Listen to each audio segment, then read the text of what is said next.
સહુ દર્શક મિત્રોને નમસ્કાર.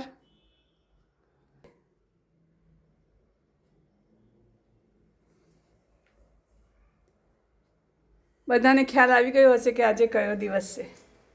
આજે છે વિશ્વ પુસ્તક દિવસ.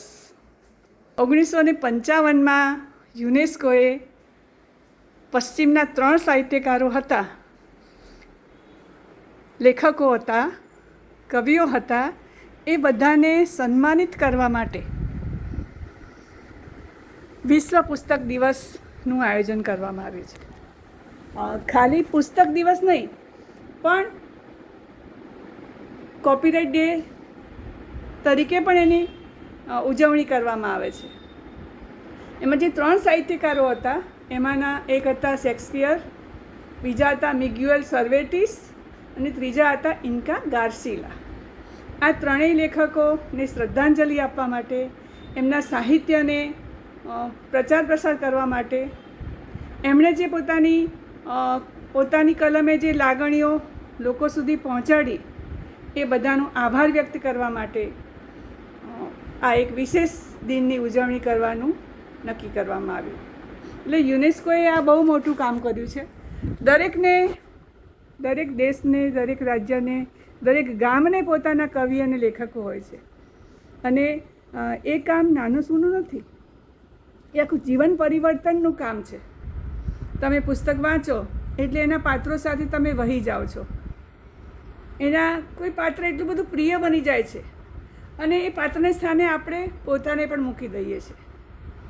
એટલે પુસ્તકોનું વાંચન એ એક ખૂબ સારી ટેવ છે, અને આપણા ઘણા બધા કવિઓએ, લેખકોએ પણ કહ્યું છે, સાહિત્યકારો, સમાજ સુધારકોએ પણ આ વાત કરી છે. ડૉક્ટર આંબેડકરે બહુ સરસ વાત કરી છે કે જે પુસ્તક વાંચે છે, પુસ્તકો ભલે ચૂપ છે, પણ દરેક વાંચનને ચૂપ રહેવાનું એટલે કે સહન કરવાનું અને લડવાના આ બંને કૌશલ્યો એને આપી દે છે. ડૉક્ટર અબ્દુલ કલામ સાહેબે પણ બહુ ઊંચી વાત કરી કે પુસ્તકો એ તમારા માનસનું ઘડતર કરે છે. તમારા એ સાચા મિત્ર છે, ક્યારેય દગો આપતા નથી. એટલે તમારા વિચારોને ઉજાગર કરવા માટે, બીજા સુધી પહોંચાડવા માટે, વક્તવ્ય આપવા માટે, લેખન કાર્ય માટે પુસ્તકો ખૂબ જરૂરી છે. ખાલી આપણે આપણા ગુજરાતના જ સાહિત્યકારોને જોઈએ તો બહુ ગર્વ થાય. આમ જોવા જઈએ તો મહાભારત, રામાયણ, આપણા 4 વેદો, એ બધાએ આપણને એમાંથી જ બધું આવે છે. એ બધા ફાંટા પાડીને અનેક પુસ્તકો મળે છે.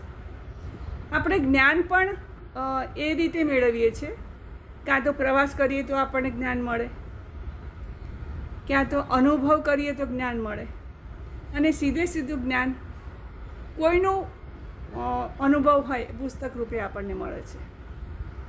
એટલે શિક્ષા, કેળવણી એ પુસ્તક વિના કશો આપણો ઉદ્ધાર નથી. પણ અત્યારના સમયમાં એ બધું ઓછું થઈ ગયું છે.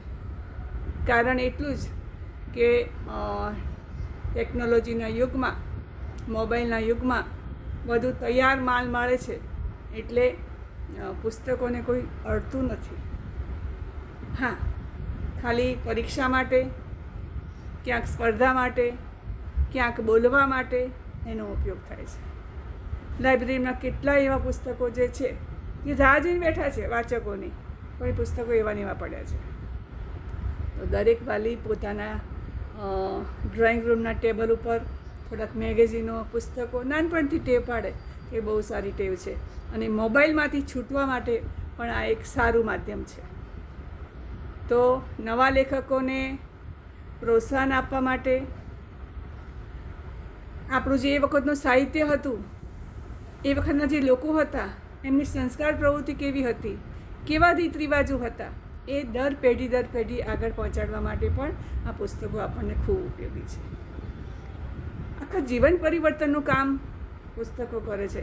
એ આપણે ગાંધીજીના રસ્કિનનું જે એમણે પુસ્તક વાંચ્યું હતું, અનટુ ધી લાસ્ટ, તો એમાં જે એમને જબરજસ્ત પરિવર્તન આવ્યું જીવનમાં એ આપણે જાણીએ છીએ. અને આપણે પણ આપણા જીવનની અંદર પુસ્તકો વાંચીએ.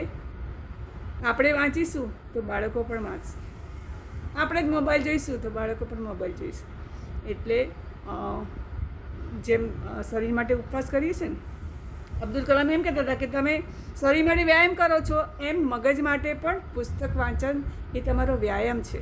આ બંને વ્યાયામ જીવનની અંદર જરૂરી છે. તો પુસ્તકો વાંચો, વિચારો રજૂ કરો. વેકેશન આવે છે, થોડાક મેગેઝિનો બંધાવો, બાળકો વાંચે, ખૂબ મજા કરે અને બોલતા થાય, લખતા થાય, વાંચતા થાય, વાતો કરતા થાય. તો આપણને પણ ગમશે, આપણા અડોશ પડોશને પણ ગમશે અને ખૂબ મજાનું સાહિત્ય, એમને ગમતું સાહિત્ય એ લોકો વાંચશે. ધન્યવાદ.